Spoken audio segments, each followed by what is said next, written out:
그냥 따라하죠. 성령의 열매를 맺자. 저기 계신 분에게 사랑하며 삽시다. 한 주간 어떻게 사셨어요? 한 주간 살면서 어떤 힘이 나를 이렇게 이끌어가고 있는지 한번 생각을 해보세요.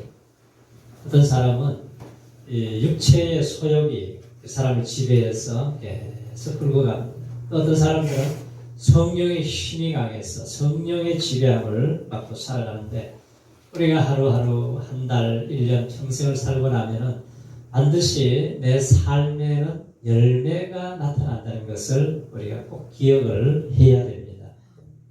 자, 성령으로 사느냐 육체로 사느냐에 따라서 마음이 여호와에게서 떠난 사람의 저주받는 삶을 사는 사람도 있고, 성령의 생각으로 하나님의 마음을 품고 영생의 열매를 맺는 사람들의 삶이 있어요. 우리가 지난주에 육체의 열매는 어떤 것인가 우리가 살펴봤죠. 육체의 열매가 쭉 나타나요. 더러운 것과 어색과 우상숭배와 술수와 원수를 잘 맺고 살아요. 분쟁과 시기와 다툼과 분냄과 술취함과 방탕함, 이러한 삶의 열매들은 하나님의 나라의 유업을 받을 수 있는 것이 하나도 없다고 했어요. 결국은 육체 생각을 계속 쫓아가는 사람은 종착점이 어디냐면은 사망이라는 거죠. 이제 마지막에는 무서운 심판을 받는 자리로 가게 되어 있습니다. 그래서 성령을 쫓아 행하라. 그리하면 육체의 욕심을 이루지 아니하리라고 했습니다. 오늘 24절에도 보면은 그리스도의 예수의 사람들은 육체와 함께 그 전과 욕심을 십자가에 못 박았느니라. 만일 우리가 성령으로 살면 또한 성령으로 행할지니라 그랬습니다. 그래서 우리 주님께서 구하라 그래요. 찾으라, 더들이라. 너희 자식이 약할지라도 좋은 걸 줄 줄 알거든. 하물며 하늘에 계신 아버지께서 좋은 거 주시지 않겠느냐. 그게 뭐예요? 성령을 주시지 않겠느냐. 그래서 우리가 성령의 은혜를 받고 성령의 사람이 되면은 오늘 9가지의 열매가 맺혀지는데, 첫 번째 열매를 오늘 말씀을 드리려고 해요. 우리 신앙생활 잘하기를 원하십니까? 성령의 은혜를 받고 싶기를 원하십니까? 성령 충만하기를 원하세요? 우리가 성령의 충만함을 받아야 돼요. 그래야 우리가 쓰임받는 종이 됩니다. 구약 시대에도 요셉 같은 사람이 있어요. 형들이 죽이려고 하고 구덩이에 던지고 누명을 뒤집어 쓰고 감옥에 들어가도 자기의 신앙 관리를 잘했어요. 그는 자기가 늘 성령의 지배함을 받고 살았습니다. 그런데 감옥 안에 있는데 바로 왕의 꿈을 해석하자마자 제수의 몸에서 하루아침에 애굽의 총리가 된, 대제국의 총리가 되지 않습니까? 신에 감동한 기도원이 300명의 용사로 미디안 군대가 13만 5천 명이 공격을 해왔어요. 그런데 그 13만 5천 명을 다 해치우고 승리하게 됩니다. 기생의 아들 있다가 있습니다. 여러 아들이 있는데 기생의 아들이라고 쫓아내버렸어요, 집에서. 그런데 신의 감동함을 입으니까 장로님들이 찾아와가지고 우리 나라를 위해서 좀 일을 해주세요. 장관이 되어주십시오. 그렇게 요청을 했더니 그가 신의 감동으로 전쟁을 해서 승리한 다음에 큰 역사를 만들어가게 되는 거예요. 오순절을 경험한 120명의 종들이 예수님이 십자가 죽고 난 다음에 얼마나 두려웠어요. 문을 걸어 잠그고 도망다니고 이렇게 하는 사람들이 마가다락방에 모여서 기도하고 전심으로 하나님을 의지하고 부르짖어 간구하다가 성령의 불이 임했습니다. 하나님의 능력이 임했어요. 그때부터 거리를 뛰쳐나가서 담대하게 복음을 증거하잖아요. 사마리아가 변화되고 유대가 변화되고 땅끝까지 이르러서 증인이 되는 주인공이 되었습니다. 자, 그래서 성령이 충만한 종들은 반드시 열매를 맺는데, 우리가 그래서 9가지 열매에 대해서 말씀을 듣는데요. 하나님에 대한 열매가 뭐냐면 3가지, 사랑과 희락과 화평. 우리 9가지 열매 다 배울 수 있나요? 이거 다 배우시기 바랍니다. 우리 같이 한번 해보세요. 시작.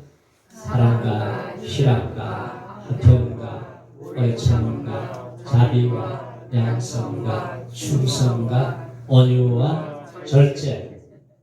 이 세 가지의 은혜를 받으면 우리가 이 땅에서 한 사람도 실패할 사람이 없어요. 자, 오늘은 우리가 사랑에 대한 열매를 맺습니다. 홍수가 막 나면 물이 엄청나게 쏟아지잖아요. 그런데 그렇게 물이 많은데 마실 물이 없어요. 오늘날 TV를 틀면 사랑에 대한 얘기를 하고 연습부터 사랑을 얘기하고 미스터 트롯인가요? 거기도 보면 사랑을 노래해요. 영화에도 TV에도 사랑에 대해서 얼마나 많은 주제가 넘쳐 흐르고 있는데 이웃을 보십시오. 얼마나 많은 사람들이 사랑에 굶주리고 있는가를 볼 수가 있어요. 왜 그럴까요? 아직도 사랑에 대한 진정한 체험을 하지 못했기 때문에 그렇습니다. 우리 성도님들은 사랑으로 충만하셔야지만 내가 다른 사람들에게 사랑을 공급할 수 있는 힘이 있어야 이게 공급을 할 수 있잖아요. 지금까지 내가 사랑을 잘 공급하는 사람인지 아니면 나도 지금 사랑에 메말라서 사랑에 완전히 고갈되었는지 오늘 내 자신을 한번 잘 바라보세요. 한때는 핍박자요, 포행자요, 악행자였던 사도 바울이 그의 인생이 완전히 바뀌어졌어요. 언제 바뀌어졌냐면은 하나님의 강건적인 사랑을 부음받고 나서부터 그의 인생이 완전히 변화되었습니다. 그전에는 자신의 야망을 위해서, 자신의 출세를 위해서, 자기의 권력을 위해서 얼마나 예수 믿는 사람들을 감옥에다 집어넣고 죽이고 스데반 집사를 죽일 때 갑자기 특별을 하고 그랬던 사람이잖아요. 그런데 하나님의 강건적인 사랑을 부음받고 나서 하나님의 말씀을 배우면서 보니까 야, 내가 지금 쫓아가는 이 육체의 소욕을 쫓아가는 삶이 사망의 길이구나, 배설물이구나, 똥물이라는 것을 깨달았어요. 그리고 나서는 예수를 아는 지식이 가장 벗어난 것이다. 그래서 그의 일생이 하나님 앞에 완전히 변화되어져서 예수 믿는 사람들을 괴롭히던 사람이 이제는 예수를 전하는 사람으로 바뀌어져 버렸잖아요. 우리가 아직 죄인 되었을 때 그리스도께서 우리를 위해 죽으심으로 하나님의 사랑을 확증해 주셨다고 그랬어요. 가장 큰 사랑은 예수님이 나를 위해서 십자가에서 나의 죄값을 감당하시고 피를 흘리셔서 내가 받아야 할 저주, 내가 받아야 할 고통, 내가 받아야 할 질병을 예수님이 다 담당해 주셨다는 것을 깨닫고 우리 모든 것을 사랑을 확증해 주신 이 십자가의 은혜를 우리가 받아야지만이 우리가 능력 있는 삶을 살게 될 줄로 믿습니다. 사도 바울이 십자가의 사랑을 받고 난 다음에 일평생을 복음 전하는데 자기 자신을 다 투자를 했어요. 미련한 사람입니까? 아니에요. 가말리엘 세계 최고의 학교에서 공부를 한 아주 똑똑한 사람이에요. 진리를 발견하는 거죠. 교회를 세우고 선교를 하면서 생명을 다해서 복음을 증가하는데 자신을 간장같이 다 쏟아 부었다고 그랬어요. 아시아에서 복음을 전하는데 얼마나 고난과 환난이 많은지 사형 선고를 받은 줄 알았다고 했어요. 살 소망까지 완전히 끊어졌는데 나를 위하여 죽으시고 부활하신 예수님을 의지하면서 내가 담대하게 나갈 수가 있었습니다. 하나님의 사랑은 죽음보다도 강하다. 누가 우리를 그리스도로 살아있어 끊을 수 있느냐? 환난도, 기근도, 핍박도, 칼도, 사망이나 생명이나 능력이나 높음이나 어떤 피조물이라도 그리스도 예수 안에 있는 하나님의 사랑에서 끊을 수가 없다고 그랬어요. 그러니까 우리가 사랑하기를 원하지만 우리가 사랑할 힘이 없을 때가 있어요. 나 사랑하고자 하는 마음도 있잖아요. 우리가 교회를 다니고 예수를 믿는 사람이 사랑하고 싶은 마음이 있어요. 그런데 왜 사랑의 열매가 나타나지 않느냐? 수고를 하지 않기 때문에 그래요. 사랑에는 뭐가 있어야 돼요? 수고가 있어야 돼요. 사도 바울이 이 데살로니가 교회를 세우고 그 짧은 기간에 굉장한 부흥이 있고 소문이 났어요. 왜 그런 거 보니까 믿음의 역사가 있었고 사랑에는 수고가 있었기 때문에 그러한 좋은 열매가 나타나게 되었다는 것입니다. 우리가 사랑해야 할 사람이 많죠. 사랑해야 할 일이 많아요. 그렇지만 우리가 사랑할 힘이 없을 때는 아무도 우리가 사랑하는 것이 아니라 자꾸 미움이 더 커지게 되고 상처를 주고 상대방의 고통을 줄 때가 얼마나 많아요. 그래서 우리 가장 큰 사랑은 뭐냐? 예수님 예수님을 전해서 지옥 갈 영혼을 성공시켜주는 것. 이것이 가장 큰 사랑이에요. 이 땅에 아무리 권세가 있고 돈이 있고 많은 것을 가졌다 해도 스페인 공주가 다 세상의 모든 것을 가졌는데 코로나에 걸려가지고 죽어버리잖아요. 그런데 죽음 앞에 섰을 때에 영원한 지옥에 떨어지는 순간이라면 그 인생이 어떻게 되겠습니까? 그래서 우리에게 가장 큰 사랑은 예수를 전해서 그 사람을 백성 만들어주는 거예요. 그래서 바울은 때를 얻든지 못 얻든지 항상 말씀을 전하는 데는 힘을 써야 된다. 애를 써야 된다고 했습니다. 그래서 바울은 한 영혼을 구원받는데 수고를 많이 했습니다. 사람들이 일꾼으로서 정신없는 말을 많이 하면서 자랑하니까 바울이 자랑할 것이 나도 있다 그러면서 이력서를 얘기하잖아요. 나는 예수님 복음을 증가하면서 수고를 넘치도록 했다. 옥에 갇히기도 하고 매도 많이 맞았다 그랬습니다.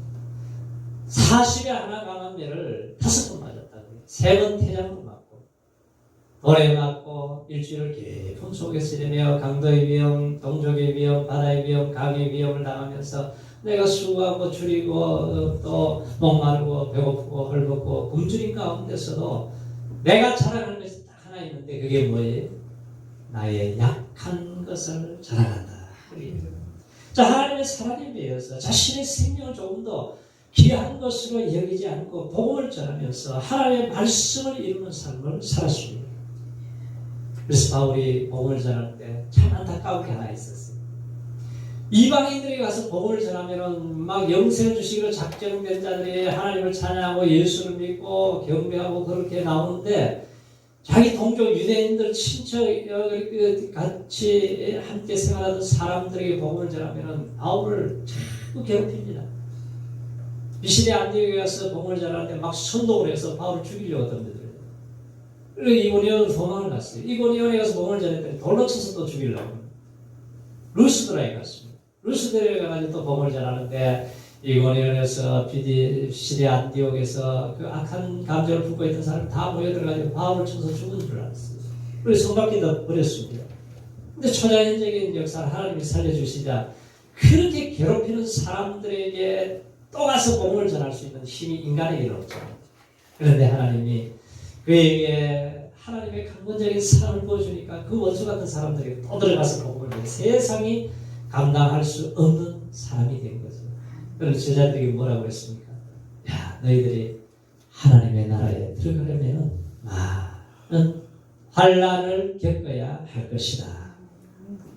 그래서 바울은 내 자신이 저주를 받아도 제발 우리 동족들은 천국에 갔으면 좋겠다. 그 마음이 있었어요. 그게 하나님이 주신 사랑의 마음이죠. 자, 나를 통해서 주님의 사랑이 우리 가족들에게 잘 공급되고 있는지, 이웃에게 공급되고 있는지, 내가 만나는 직장의 사람들에게 공급이 되고 있는지 한번 살펴보십시오. 우리가 뭔가 사랑이 있으면 자꾸 주려고 하는 마음이 있잖아요. 우리 양주사님이 보면 뭘 가지고 다니면서 늘 주잖아요. 제가 눈깔 사탕을 몇 개나 얻어먹었죠. 많은 눈깔 사탕 옛날에 그 구하기 참 힘든 건데 가끔가다 하나씩 줘가지고 내가 1시간 동안 먹고 있는 주변사님도 보니까 뭐 수세미를 거리고 어디서 구해가지고 오셔가지고 막 나눠주잖아요. 근데 평생 가도 하나 나눠줄 수 없는 사람이 있어요. 마음에 사랑이 있어야 우리가 뭔가를 공부를 할 수 있는 거예요. 그래서 예수님이 뭐라 하면 새 계명을 너에게 주었다. 새 계명이 뭐냐 하면 내가 너희를 사랑한 것 같이 너희도 서로 사랑하라는 거예요. 바울은 사랑이 죄이라고 했습니다. 우리의 아들 사도 요한보스 얼마나 불같은 사람이에요. 예수님과 함께 사마리아 성을 들어가는데 예수님을 영접을 안 하는 거예요. 예수님, 저놈들 그냥 하늘에서 불을 내려서 다 태워버리는 게 어떻겠습니까? 그런 사람이거든요. 그런데 나중에 세월이 흘러서 이 십자가의 큰 사랑을 깨닫고 나서는 뭐라고 해요? 사랑하는 자들아, 우리가 서로 사랑하자. 사랑은 하나님께 속한 것이니 사랑하는 자마다 하나님께로부터 나서 하나님을 안다고 했어요. 하나님이 우리를 사랑하셔서 하목 제물이 되셔서 예수님이 오셔서 우리를 사랑해 주셨는데 우리도 사랑하는 것이 마땅하다고 했습니다. 하나님이 얼마나 이만큼 우리를 사랑하신 독생자 예수를 죽기까지 사랑해 주신 이것이 가장 큰 사랑이라는 거예요. 우리가 이런 사랑을 할 수 있나요? 아니 아들까지 자식까지 내어주면서 사랑할 수 있는 이 사랑이 이게 십자가의 은혜요 사랑이잖아요. 자, 우리는 이런 사랑할 힘이 없습니다. 우리는 조금 사랑하다가 내 마음에 들지 않으면 그냥 미워하고 상처 주고 입술로 고통을 줄 때가 얼마나 많습니다. 그래서 이 주님의 사랑은 값싼 사랑이 아니에요. 아주 고귀한 사랑, 최고의 사랑을, 가장 큰 구원을 이루는 사랑을 우리에게 주셨어요. 우리가 이 사랑을 받았으니 하나님의 성령의 충만한 은혜를 받으면 우리도 사랑의 사람으로 변화될 줄로 믿습니다. 사랑의 사람이 가면 누구나 다 좋아하잖아요. 어떤 사람이 가면 좀 피하는 사람이 있지만 그러나 사랑의 사람이 가면 누구든지 다 환영하고 좋아하고 받아들이고 같이 있기를 원하고 대화하기를 원하고 함께 하기를 좋아하지 않습니까? 기독교에서 말하는 사랑은 세상에서 말하는 사랑이 아니에요. 세상에서 자신을 사랑하는 사람은 사랑이에요. 그런데 미워하는 사람은 사랑할 힘이 없어요. 우리 속에 사랑할 능력이 없습니다. 내가 가끔 사랑할 수 없는 사람도 있죠. 저 사람이 나를 자꾸 괴롭히고 행동을 못해 꼴도 보기 싫고 너무너무 괴로운 사람들이 있어요. 그런데 이러한 사람 보면은 그래서 우리가 예수님을 바라봐야 돼요. 예수님 보세요. 제자들을 3년 동안 그렇게 훈련을 시키고 준비하고 시간과 모든 것을 다 제자들이 쏟아부었어요. 베드로가 얼마나 큰 소리 쳤습니까? 아, 예수님 걱정하지 마세요. 얘들 다 주님 버리고 도망가도 저는 절대로 주님 떠나지 않을 것입니다. 그렇게 큰 소리 친 사람이 겟세마네 동산 예수님이 체포되고 그러니까 제일 먼저 주행을 놓은 사람이 베드로예요. 근데 베드로를 예수님이 포기해버렸으니까 아마 사람들의 감정을 가지고 베드로를 대한다면 저런 놈 아주 배은만득한 놈 아주 버려버렸습니다. 그렇지만 예수님께서는 다시 또 찾아가요. 구원을 하셔서 베드로를 찾아갑니다. 고기 잡는 베드로를 찾아가서 얘들 고기가 있느냐 없는데요. 그를 그물을 깊은 데 던져봐라. 오른편에 던져봐라.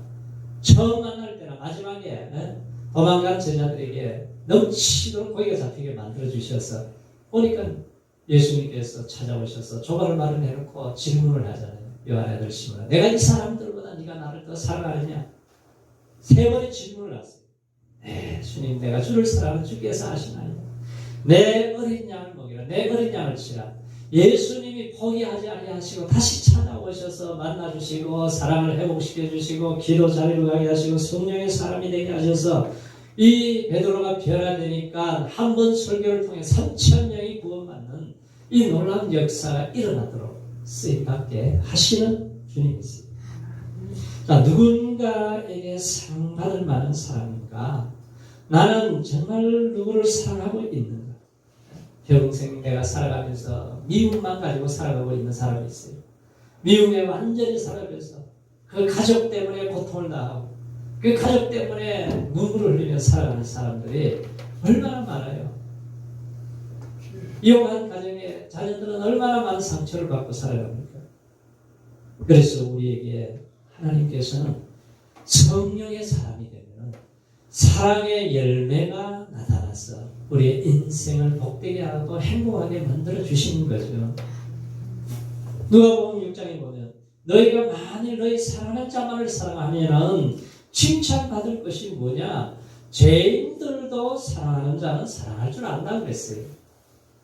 우리는 그 차원이 아니고 이제 성경의 사람들은 한 차원 높은 사랑을 어디까지 사랑해야 되냐? 원수까지도 사랑하는 것. 원수를 사랑하며 너희를 핍박하는 자를 위해서 기도할 수 있는 단계까지 가야 된다는 거예요. 예수 이름 때문에 너희를 욕하고 핍박하고 거스리고 괴롭히고 울게 하는 사람이 있으면은 이빨을 물어뜯고 그냥 같이 싸우라 그랬습니까? 아니에요. 그것 때문에 기뻐하고 즐거워하려. 너가 나 때문에 고통을 당하면은 하늘에 내가 상을 준비하고 있다. 상을 쌓아놓고 있다는 거예요.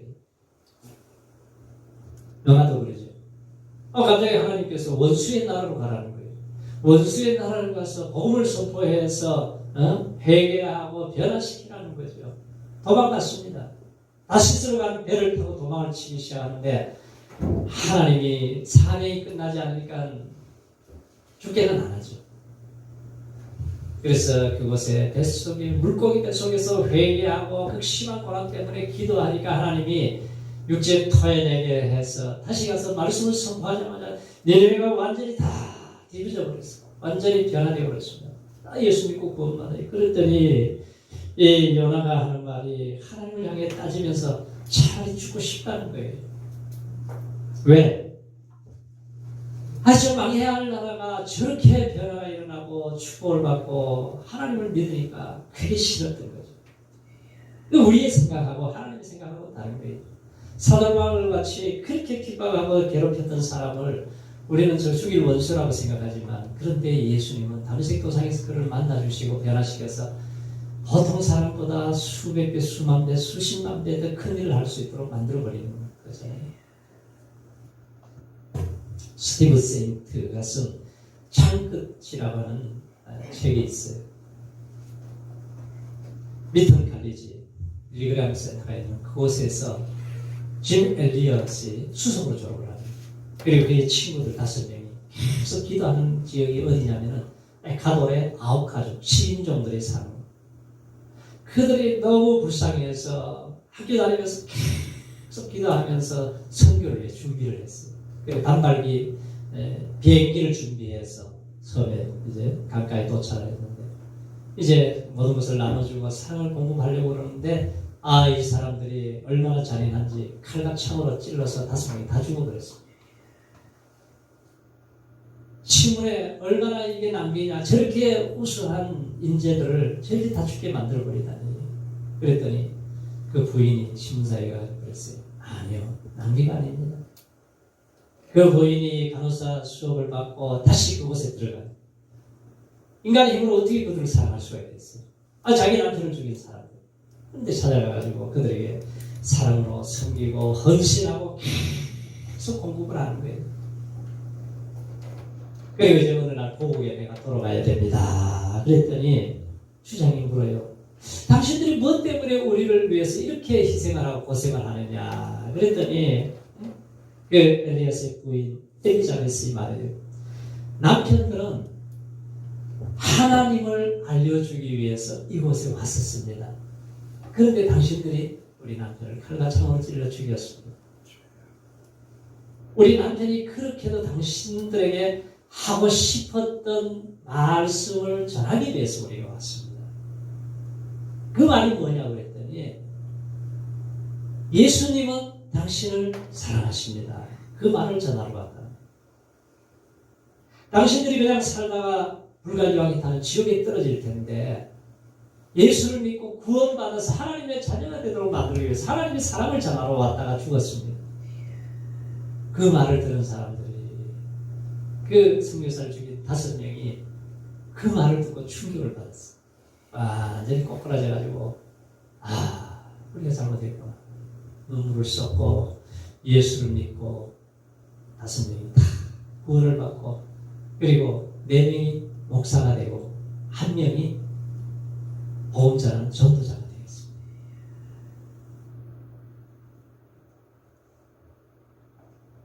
선교사 아들 중에 스티브 세인트, 네이트 세인트의 아들이 지금도 그곳에 사역을 하고 있어요. 한 몇 년 전에 해불해갈에 이 아들이 와가지고 간증하는 얘기를 제가 들어봤어요. 직접 들어봤어요.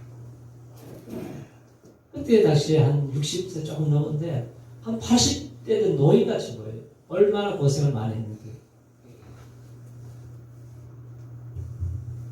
그 후손들이 지금도 그곳에 복음을 전해서 거의 다 완전히 다 복음화되었습니다. 그 지역이 지금. 이게 사람의 힘으로 할 수 있겠어요? 하나님의 성령의 은혜를 받으면 귀하게 쓰임받게 된다는 것을 보여주고 있습니다. 우리가 사랑의 열매를 맺기 위해서 수고를 해야 돼요. 어떤 형제가 어떤 자매를 딱 보자마자 굉장히 사랑을 하게 되었어요. 그래서 러브레터를 그래서 프로포즈를 하고 이제 보냅니다. 편지를 하루에 한 번씩 꼭 써가지고 보내는 거예요. 일주일에 7번 편지를 받아요. 그래도 아무런 반응이 없으니까 아주 독한 마음을 먹고 하루에 3번씩 편지를 써가지고 계속해서 편지를 보냈습니다. 드디어 자매가 감동을 받았어요. 그래서 이제 결혼을 하게 되었는데 누구가 결혼을 했느냐? 편지를 보낸 형제와 결혼한 것이 아니라 매일매일 만난 우체부와 결혼을 해버렸다. 만나는 게 중요한 거예요. 그죠? 우리가 성령의 은혜를 받고 성령님과 교제를 하고 성령님과의 이 교제가 있어야 우리가 하나님으로부터 공급하시는 에너지를 공급을 받는 거예요. 그래서 우리가 이제 9가지 열매에 대해서 계속 우리가 말씀을 들으려고 합니다. 장애인으로 10개 교회를 개척하신 분이 있어요. 김수만 장로님이라고. 이분이 갑자기 40대에 다리가 이상이 생겨가지고 이 무릎 위에를 잘라버렸어요. 의족을 끼면서 생활하는데 그래도 목수의 일을 하면서 교회를 짓고 건축하고 또 시간만 나면 나가서 복음을 전하는데 의족을 끼고 좀 쩔뚝거리니까 아이들이 말이죠 놀려요. 그리고 전도를 하러 나가서 전도를 하는데 밤늦게 확 밀어버리니까 막 떼굴떼굴 걸어가지고 두루마리가 그냥 옷을 흩어물이 돼도 뭔도 화를 내지 않아요. 그래도 웃으면서 하나님 앞에 기도합니다. 하나님, 저놈들이 이제 커서 다 장로가 되게 해주세요. 이 기도를 하는 거예요. 그런데 진짜로 얘들이 다 장로가 다 돼버렸잖아요. 커가지고. 어떤 날은 막 의적이 튕겨져 나와가지고 막 떼굴떼굴 부를 때도 있다고요. 그래요. 하나님 앞에 나를 구원해 주신 이 십자가의 은혜를 생각하니까 너무너무 감사해서 계속 복음을 전하면서 교회를 그 어려운 가운데서 10개를 개척하고 세웠다는 거예요. 그러니까 우리가 하나님의 성령의 은혜가 임하면 이것도 대단한 분이었는데 그 성품이 완전히 바뀌어지는 거예요. 사도 요한처럼 바뀌어지는 거예요. 그래서 사랑이 참으로 중요한 거죠. 그리스도인인지 아닌지를 결정짓는 데 있어서 유일한 표적이 뭐냐? 사랑이라는 거죠. 사랑만이 하나님의 자녀인지 마귀의 자녀인지 구별을 시킬 수가 있다는 거예요. 라브리 운동을 하던 프란시스 세이퍼 박사는 사랑을 가르쳐서 제자의 배지다 이렇게 말을 했습니다. 그래서 예수님은 사랑하는 사람을 통해서 예수의 제자인 것을 사람들이 알게 됐다는 거예요. 우리나라의 사랑의 원자탄 하면은 손양은 목사님 기억나잖아요. 공산당이 유학갈 두 아들을 죽였을 때에 그 아들을 양자로 삼아서 사형시키지 말아라. 내가 키울 것이다. 그래서 데려와서 친아들같이 변화시켜서 그분도 나중에 목사가 되었습니다. 이게 원수를 사랑할 때 기적이 일어나게 되는 거죠. 다니엘 신부도 몰로카이 섬에 들어갔더니 문둥병 환자들이 아무리 복음을 전해도 받지를 않아요. 그래서 그가 마지막에 하나님, 내가 차라리 문둥병자가 되어서 저를 구원했으면 좋겠습니다. 그랬더니 진짜로 문둥병자가 되어서 그 지역을 완전히 다 구원시키는 그런 역사가 일어났습니다. 1954년 가을 연락서 토야호가 태풍에 완전히 풍지박산이 나버렸어요. 수천 명이 타는데 1011명이 죽었습니다. 그 중에 외국인 선교사 2명이 있었는데 구명조끼를 입고 자기들이 살려고 그러다가 젊은 사람이 옆에 있는 걸 보고 그걸 벗어가지고 그 젊은이에게 주는 거예요. 당신들 살으십시오. 그리고 예수 믿고 구원 받으십시오. 그리고는 이 선교사는 죽었습니다. 이 구명조끼를 받고 두 사람이 살았는데 생동한 게 얼마나 감사해요. 우리 집에다가 선교사 사진을 걸어놓고만 늘 감사하면서 내가 이분들이 못한 일을 해야지. 그러면서 사랑의 수고를 지금도 열심히 하고 있다는 거예요. 내 힘으로 할 수 없지만 우리가 하나님의 은혜를 받으면 순종할 수 있는 능력이 생겨나는 것입니다. 성도들이 이 세상을 살아가다 보면 고슴도치같이 나를 치르고 피를 흘리게 고통을 주는 사람이 있어요. 이런 사람을 넉넉히 사랑하고 용서할 수 있는 힘은 우리가 성령의 충만한 은혜를 받을 때 넉넉하게 승리하게 하실 줄로 믿습니다. 사랑이 뭐냐고 물으신다면 뭐라고 대답하시겠어요? 눈물의 씨앗인가요? 근데 사랑은 뭐냐면 오래 참는 것이다. 사랑은 온유하고 시기하지 아니하고 자랑하지 아니하고 교만하지 않고 무례히 행치하지 않고 자기의 유익을 붙지 않고 성내지 않고 모든 것을 바라고 믿고 참고 견디는 것이다. 사랑은 오래 참는 게 사랑이다. 아니 자식들을 이렇게 키우다가 사랑이 있는 사람은 끝까지 키우잖아요. 그런데 사랑이 없는 사람은 버려놓고 도망가 버리더라고요. 컴퓨터 게임하다가 죽든지 말든지 관심이 없어요. 그러나 사랑의 사람들은 끝까지 돌보고 변화될 때까지 성장할 때까지 돌봐주는 하나님의 사랑은 끊임없는 사랑, 한이 없는 사랑, 이 사랑을 부음받으시기 바랍니다. 이 사랑을 받아야 내가 공급할 수 있는 힘이 생기는 거예요. 그래서 우리 모두가 사랑으로 열매 맺는 승리자들이 되시기를 축원합니다.